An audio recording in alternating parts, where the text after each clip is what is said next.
Hey guys, it's Sam, and this is my spoiler-free review of Sawkill Girls by Claire Legrand. This is a YA standalone that follows three girls, Marion, Zoe, and Val, and they all live on Sawkill Ridge, which has a mysterious past of girls going missing. Marion is the new girl in town, Zoe is kind of the outcast who has been there a while, and Val is the queen bee, and their stories start to intertwine when more girls start to go missing and they figure out their role in that, and everything kind of goes from there. So this is a horror thriller type story, and as many of you know, I am not a horror reader. I do not do scary, but this book roped me in, and mostly the taglines are what really spoke to me about this being about female fury and turning fear into power, and I wanted to give it a chance, and I really enjoy Claire Legrand's writing, and I'm so glad that I did, because although there are times that this book did kind of scare me, it was ultimately worth it. So first off, we talk about the world building. This has a paranormal type element to it, so it almost has this like magical realism sense to it.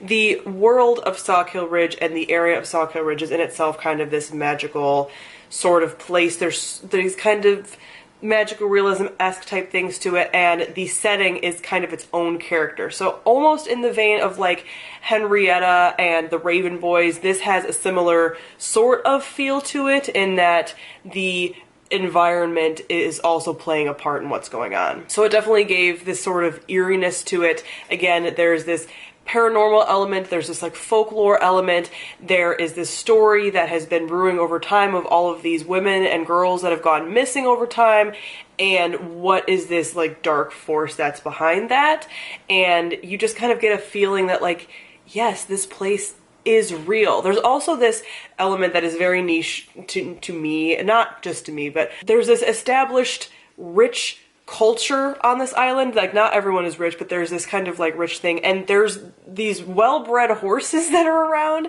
and this kind of like, I've talked about before, this ridiculous richness and level of wealth that makes for its own kind of layer to a story sometimes when done well. And it isn't about that. It isn't about the characters' wealth or anything like that, because most of the characters in the story are not wealthy, but it adds that kind of backdrop of like borderline like Gatsby parties, you know, like this just like very out there, suspending your disbelief again, because it's like you can't even wrap your head around these like wealthy people. Then we have this like paranormal element.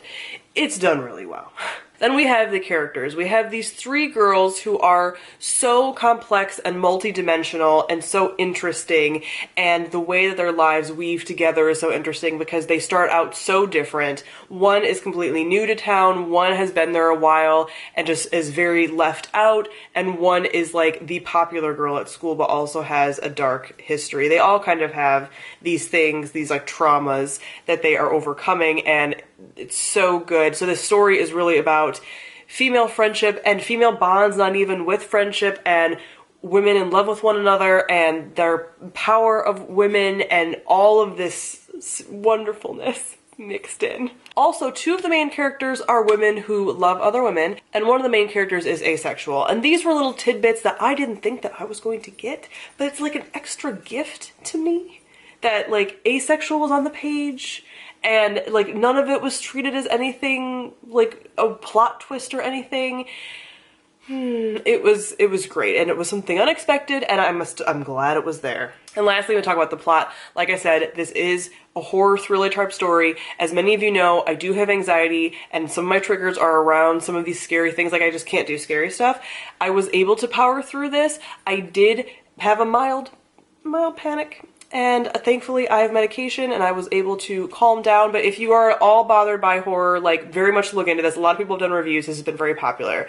I ultimately still felt that it was worth it for me. I took some medicine and I started reading it again the next day, and it was fine by the end, but there was touch and go moments because there were things in here that were very triggering to my anxiety, and I want to put that up front because I don't want anyone to think like, oh, Sam read it so I'll be fine. Like, I was not fine, but I still felt that it was worth it in the end. But this has such an interesting plot while also being very character driven, and those things really weave together well. I love Claire Legrand's writing style. She's quickly becoming one of my favorite authors that I feel like I'll read anything that she puts out, because although not everything that she puts out do I consider necessarily 5 stars, I find what she does so interesting. She definitely like mixes so many interesting things that I enjoy into her story. She has really compelling character dynamics, really compelling main character and villain dynamics.